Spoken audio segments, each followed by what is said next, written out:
O que vem primeiro? A depressão ou o sentimento de tristeza, de ansiedade?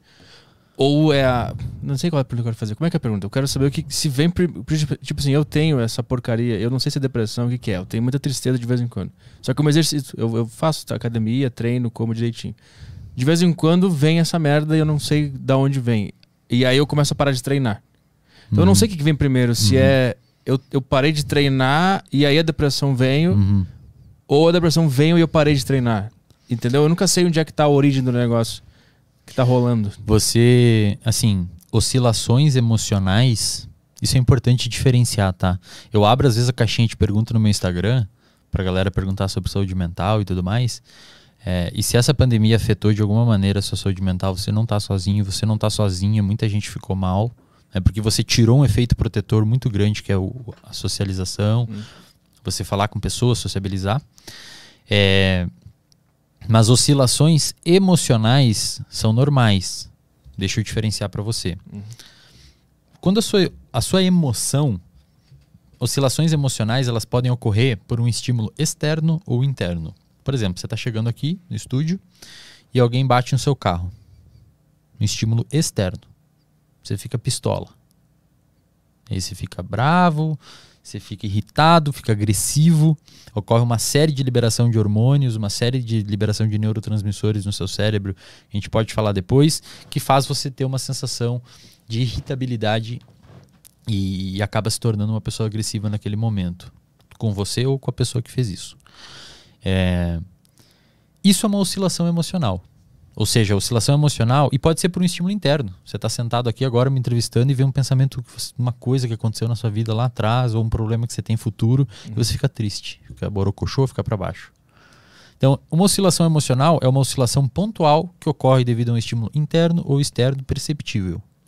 Esse pensamento, só pra gente não avançar ainda, esse pensamento que vem do nada, ele vem do nada? Que porra é essa?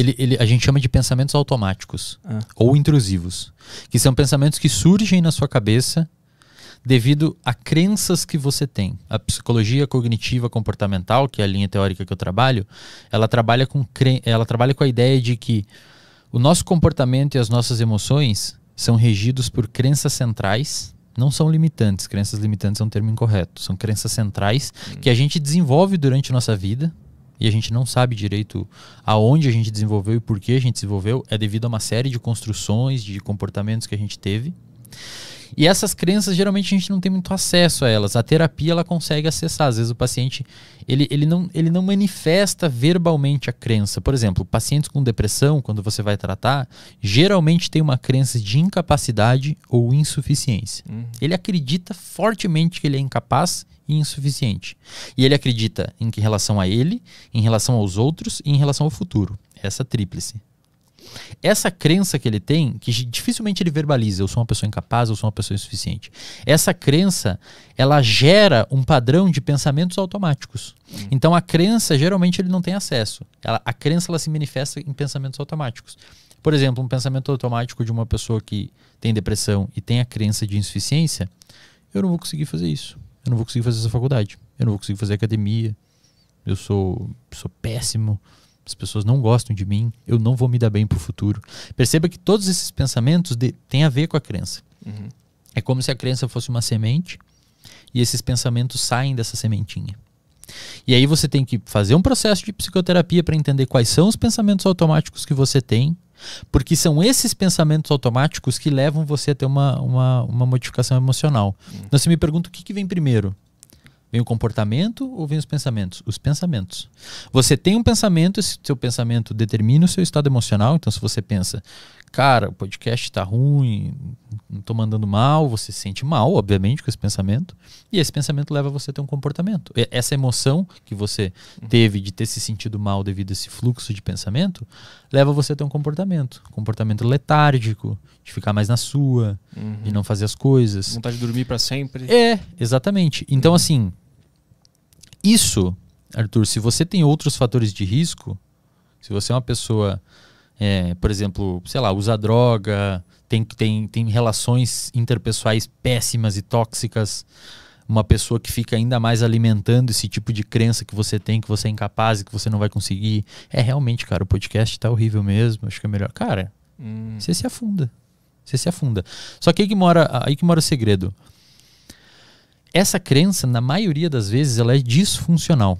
Ou seja, ela não tem base na realidade. Eu já atendi pacientes com depressão que têm crenças de incapacidade que estavam fazendo residência em medicina, que estavam administrando empresas de mais de 100 funcionários. Como é que uma pessoa dessa vai ser incapaz? Ela pode não se dar bem em um aspecto da vida dela, mas não é uma pessoa incapaz. Construiu uma empresa de 100 funcionários, velho. Mas elas relatam também que elas enxergam, assim, tipo assim, esse cara especificamente, ele enxerga a empresa, ele vê que ele consegue mandar bem nas 100 pessoas ali, ele gerencia tudo, mas ele acha que aquilo ali tá por um fio de ser descoberto que ele tá mandando mal na verdade. Exato. É isso, né? Também. E a crença, ela é uma situação que ela se liga e desliga. Então, na terapia, a gente monitora a atividade da crença. Então, você vê que o paciente, às vezes, ele relata. Você faz uma educação do paciente, explica para ele. Isso que a gente está falando aqui, você explica tudo em terapia para o paciente. Tem a crença, você desenha, eu tenho os slides que eu mostro para o paciente e tal, para ele entender essa dinâmica. E você pergunta, hoje você considera que a sua crença está quanto ativa? 80%. E aí você vê que o comportamento da pessoa cai.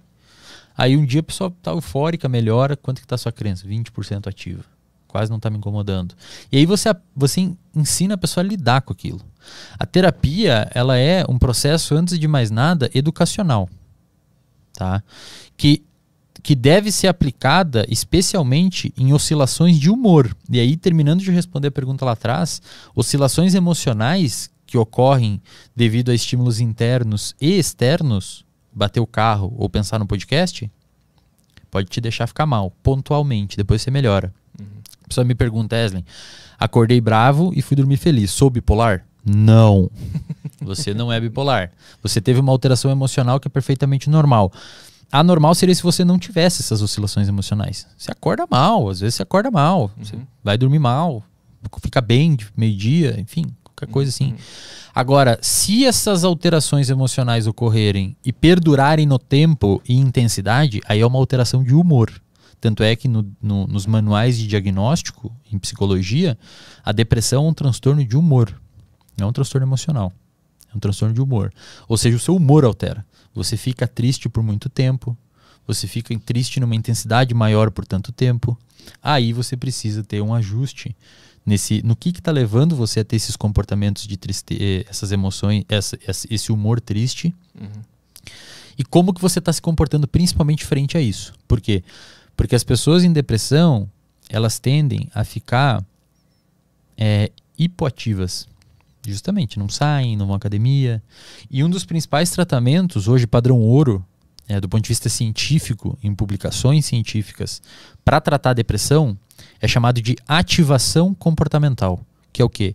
O terapeuta analisa as capacidades de enfrentamento do paciente e, à luz dessas capacidades de enfrentamento do paciente, o terapeuta bola um protocolo de ativação comportamental para aquele paciente começar a fazer as coisas. Então se é um cara que fica lá na cama o dia inteiro no quarto escuro, então beleza, durante a próxima semana a gente vai começar a abrir a janela. Depois você vai começar a arrumar sua cama e levantar, lavar a louça, sair com o cachorro, devagar. Por quê? E isso é muito maneiro quando você entende isso.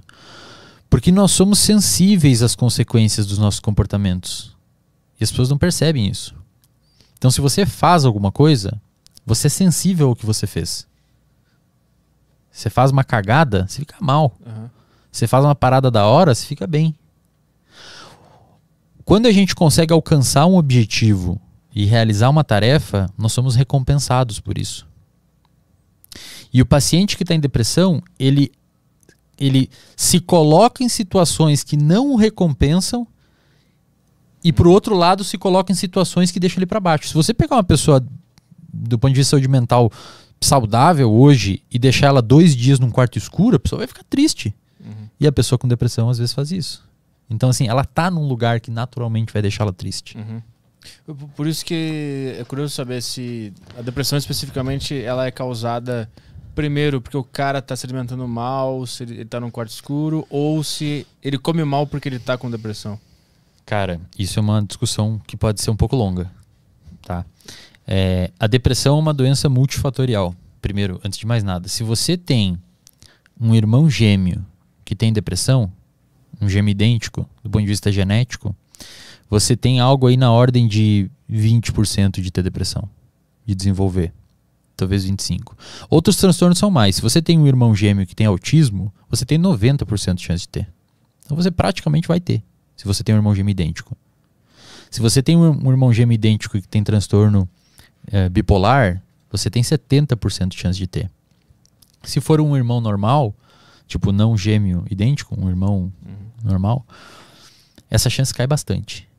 Então, primeiro, existe um fator genético na depressão. Então, se você tem familiares com depressão e tudo mais, você tem uma chance de desenvolver. A população geral, eu não sei se você tem noção desse dado, mas é muito interessante. E acho que a galera, às vezes, acha que depressão é aquela pessoa que não toma banho, que não escova o dente, sabe? E, cara, eu postei no meu Instagram esses tempos uma foto do Chester. Do ex-vocalista do Linkin Park. 40 horas antes dele se suicidar, o cara tava rindo na praia. Ele conseguia fazer as coisas dele do dia a dia, ele conseguia ir em reuniões, ele conseguia falar com a família, ele conseguia rir, mas tinha depressão. E aí a depressão, em algum momento, as capacidades de enfrentamento dele diminuíram e ele cometeu um suicídio.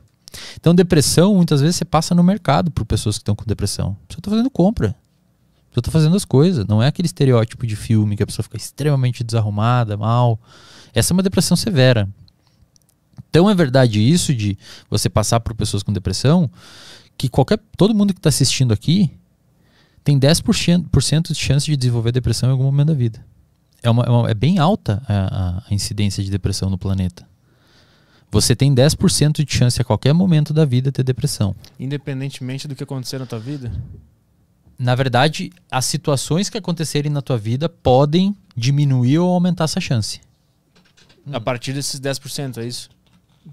Por base, então, o ser humano tem 10%. É a média é 10%. Entendi. Se você pegar a população geral. Mas se você é um cara que se exercita, se alimenta bem, tem uma boa rede de amigos, uma relação boa com alguém, uma pessoa que você confia, uma pessoa que você conversa, uma pessoa que você compartilha, tem um animal de estimação. Tem estudos que mostram que animal de estimação, pets, são extremamente antidepressivos, que protegem contra a depressão. Se você pratica atividade física, se você dorme bem. Então você... Imagina assim. Imagina que a sua saúde mental é um copo d'água. E existe uma torneira em cima do copo d'água e um furinho embaixo. O furinho embaixo são os fatores protetores. E a torneira em cima são os fatores de risco. Então, quando o copo transbordar, você desenvolve depressão. Então você tem os fatores de risco e os fatores protetores. Se em algum momento a torneira abrir demais e o furinho continuar pequeno, vai transbordar. Ou seja, se os fatores de risco aumentar em relação aos protetores, você pode desenvolver depressão. A pandemia meio que quebrou o cano da torneira ali e despencou a água dentro do copo. A pandemia é um fator altamente estressor para a saúde mental.